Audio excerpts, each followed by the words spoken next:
Hi everybody. In this video I want to show that if we have some quantum state, capital Psi, written as a superposition of eigenstates of the Hamiltonian, psi sub n's, that we can find the corresponding coefficients of expansion, c sub n, by projecting the quantum state psi onto those eigenstates of the Hamiltonian.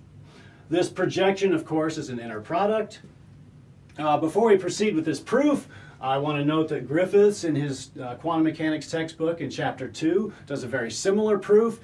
Griffiths does his proof in the context specifically of the eigenfunctions of the infinite square well, and in doing that process and doing his proof, he uses something he likes to call Fourier's trick. We're going to be basically doing Fourier's trick, but with abstract Dirac notation. This will yield a simpler proof and also one that's more general. All right, so here we go. Before we proceed, we need to remember some important properties of eigenstates of the Hamiltonian. First, two distinct eigenstates of the Hamiltonian are orthogonal. So if psi sub m and psi sub n are different eigenstates of the Hamiltonian, their inner product is 0. That's what orthogonality means. We're going to assume that our states, our eigenstates, are normalized. So the inner product of psi sub n with itself will be 1, so that's the normalization condition. Just as a side note, I want to point out that we could write both of these in one shot by using the Kronecker delta symbol. So the Kronecker delta of m and n is going to be 1 if m is equal to n, and it's 0 if m is not equal to n. That's actually a definition of this symbol. By utilizing that symbol, we can write this. It includes both the orthogonality and normalization conditions in one shot. So that's kind of cute. All right, so we're going to use this to prove this. Here we go. Our first step will be to take this and just write it out.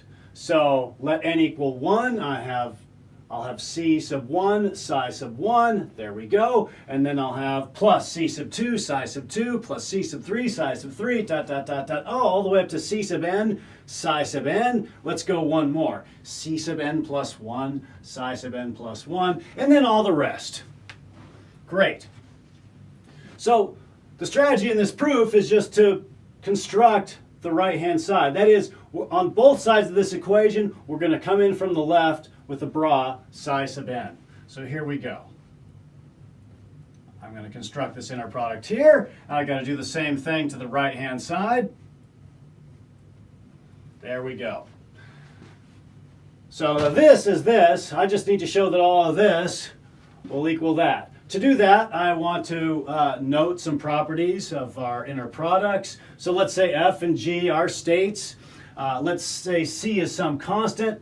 And let's say I was trying to construct this inner product where I've got this bra f, and then I've got this constant c multiplying the state g. When I come from the left, the c, the constant, just pops out, and I'll have c times the inner product of f and g.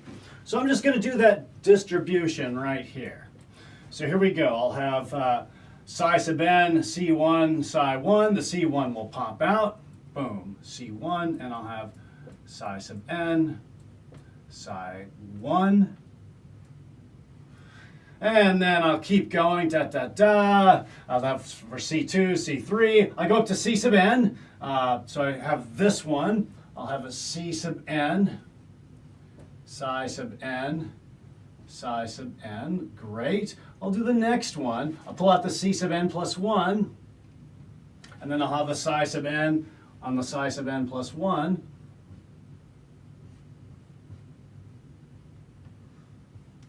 And then so on for ever larger indices. Okay, so let's take stock of what we have. And I'll rewrite the left-hand side. Psi sub n, capital Psi. And let's look at what we've got. Well, here I've got psi sub n and psi sub 1, their inner product. Well, I know that n is not equal to 1. I've assumed it's something out here. So that one's going to be 0. That inner product will 0. They've got two different eigenstates of the Hamiltonian. Their inner product vanishes. Same for the index 2, index 3, index 4. I get all the way up to index n. Oh, psi sub n, inner product with psi sub n, that is 1. I'll go to the next one. n is different from n plus 1, that vanishes. Great. And then n will be different from n plus 2, n plus 3. All the additional terms will vanish. So what I'm left with this. This inner product of psi sub n and capital psi will be equal to c sub n multiplied by 1, and everything else vanishes.